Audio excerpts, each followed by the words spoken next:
नमस्कार दोस्तों, स्वागत है आप सभी का एक और नई वीडियो में। आशा करता हूँ आप लोग अच्छे होंगे, एकदम स्वस्थ होंगे। तो कल से मुझे काफ़ी मैसेजेस और कमेंट आ रहे हैं लोगों के कि भाई तुम ये क्या कह रहे हो अपनी वीडियो में।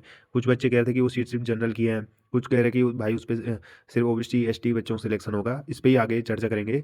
और शायद एक भाई वीडियो में कह रहा था कि मैं लोगों को भड़काने की कोशिश कर रहा हूँ। सबसे पहले तो आप लोग ये समझ जाइए कि इस वीडियो का मेन उद्देश्य किसी भी बच्चे, किसी भी जाति को नीचा दिखाना या भड़काना नहीं है।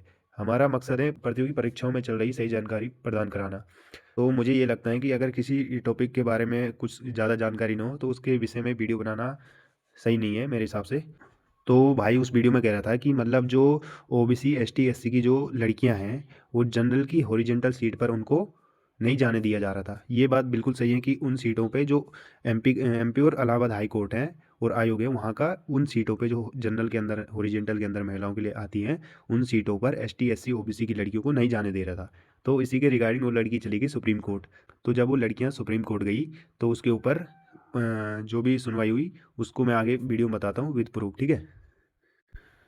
बट उसके लिए हमें थोड़ा सा रिजर्वेशन रूल समझना होगा, ठीक है। मैं एक एग्जांपल देता हूँ, फिर आगे आपको उस पर ले चलता हूँ जो सुप्रीम कोर्ट ने अपनी स्टेटमेंट दी है। किसी भर्ती में 100 सीटें हैं, ठीक है। 100 में से 50 तो जाएगी ओबीसी एससी और एसटी को, और ये जो 50 सीटें हैं ये जाएगी यूएन में, ये जाएगी यूएन में, ठीक है। यूएन का हो, जनरल का हो, ओपन का हो या अनरिजर्व का हो, एक ही होता है। ये नहीं कि जनरल कैटेगरी अलग है यूएन अलग है, भाई एक ही होती है। यानी कि अनारक्षित, इसमें कोई भी आरक्षित श्रेणी का बच्चा फाइट कर सकता है, कोई भी जा सकता है इसमें, ठीक है।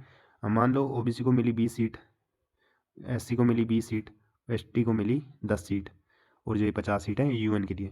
भाई अब इन सीटों पे तो कोई बच्चा फाइट नहीं कर सकता।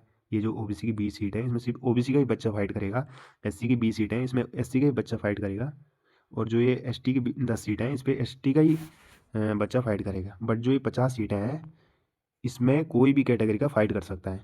अब आते हैं हमारे हॉरिजेंटल रिजर्वेशन के अंदर, यानी कि क्षेत्रीय आरक्षण। अब जैसे कि मैंने आपको पहले बताया, यूएन में जो हमारी है ये बची हुई 50 सीट हैं। अब इस 50 सीट में से टोटल ये हैं जो, इसमें से हॉरिजेंटल भी कटेगा, यानी कि क्षेत्रीय आरक्षण भी कटेगा जो हमारे जनरल के अंदर यूएन के अंदर दिया जाता है। तो माना उत्तराखंड की बात करें तो इन 50 सीट में से उत्तराखंड में जैसे 5% का आरक्षण होमगार्ड के लिए है। तो भाई ये जो 50 का 5% है, यानी कि 50 में से 3 सीटें जो हमारी, ये हमारी होमगार्ड के लिए होगी। अब यहाँ पर कंफ्यूज हो रहे बच्चे कि जो होमगार्ड की सीट है ये जनरल से ही कटी है, तो मतलब अगर ये इसमें बच्चे नहीं मिलते हैं तो जनरल के ही बच्चे को मिलेगी। भाई इसमें पहले बता चुका है कि यूएन जनरल ओपन ये कोई कैटेगरी नहीं है। ये इसलिए बनाए जाते हैं कि यहाँ पर मेरिट के आधार पर टॉप बच्चों का सिलेक्शन किया जाए। ऐसा नहीं कि इसमें जनरल का ही किया जाए, ये नहीं कि इसमें ओबीसी का ही किया जाए। इसमें मेरिट के आधार पर सिलेक्शन होता है। अब माना 3 होमगार्ड के मिल गए तो सीधा सीधा भाई ये होमगार्ड को मिलेगी, ठीक है। इसमें इन 3 सीटों पे S T S C OBC का बच्चा जिसने जनरल की कट ऑफ क्लियर की होगी वो इस सीट को ले लेगा, और उसकी जो खुद की श्रेणी की होमगार्ड की सीट होगी वो सेफ रह जाएगी किसी और के लिए, ठीक है।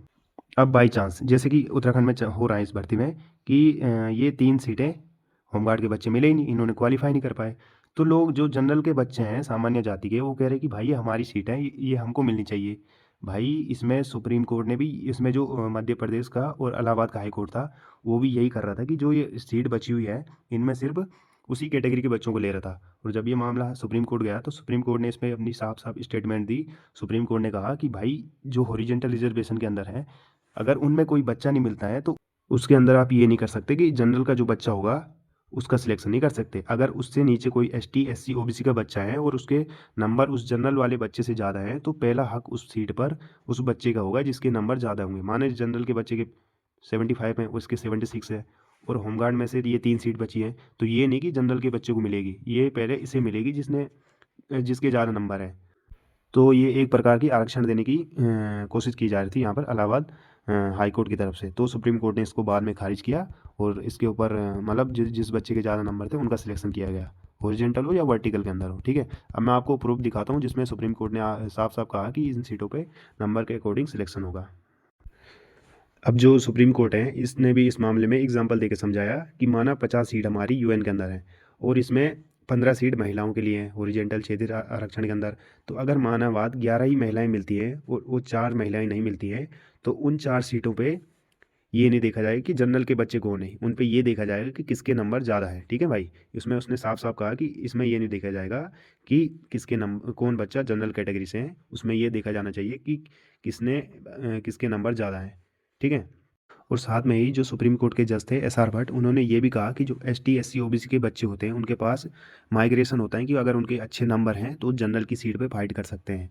अगर हम ऐसा नहीं करेंगे तो ये एक प्रकार का जनरल के बच्चों के लिए कोटा बन जाएगा, जो कि मेरिट की साफ साफ निंदा करता है, और ज़्यादा नंबर वाले बच्चे, मतलब जिनके नंबर ज़्यादा हैं, वो इसमें पीछे रह जाते हैं और कम नंबर वाले सिलेक्शन ले लेते हैं। ये एक प्रकार का विरोधाभास पैदा करता है, ठीक है।